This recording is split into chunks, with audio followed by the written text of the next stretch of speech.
एकदा एक नदी कूଳରେ ଗୋଟିଏ ବଡ଼ ଜାମୁକୋଳି ଗଛ ଥିଲା। ସେଥିରେ ଏକ ଚତୁର ମାଙ୍କଡ଼ ରହୁଥିଲା।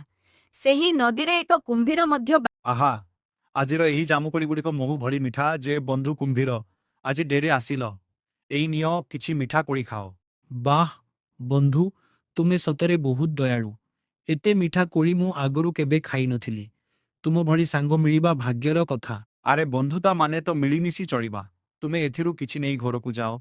ତୁମ ପତ୍ନୀ ମଧ୍ୟ ଖୁସି ହେବେ। କୁମ୍ଭୀର ତା ପତ୍ନୀ ପାଇଁ କୋଳି ନେଇ ଘରକୁ ଆସିଲା। ଆରେ ବାଃ, ଏହି କୋଳିଗୁଡ଼ିକ ଯଦି ଏତେ ସ୍ୱାଦିଷ୍ଟ, ତେବେ ସେହି ମାଙ୍କଡ଼ଟି ପ୍ରତିଦିନ ଏହାକୁ ଖାଉଛି। ତାର କଲେଜାଟି ତ ଚିନି ଭଳି ମିଠା ହୋଇଥିବ। ତୁମେ କ'ଣ କହୁଛ? ସେ ମୋର ପ୍ରିୟ ବନ୍ଧୁ। ମୋତେ କିଛି ଜଣା ନାହିଁ।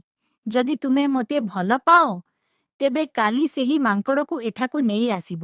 ମୁଁ ତା କଲେଜା ଖାଇବାକୁ ଚାହେଁ। ନହେଲେ ମୁଁ ଖିଆପିଆ ଛାଡ଼ିଦେବି। ତା ପରଦିନ କୁମ୍ଭୀର ମାଙ୍କଡ଼କୁ ବୁଲେଇବା ବାହାନାରେ ଡାକିଲା, ଆଉ ମାଙ୍କଡ଼ ଆସି କୁମ୍ଭୀର ପିଠିରେ ବସିଲା। ବନ୍ଧୁ, ପାଣି ଏତେ ଗଭୀର କାହିଁକି ହେଉଛି? ମୁଁ ତ ବୁଡ଼ିଯିବି।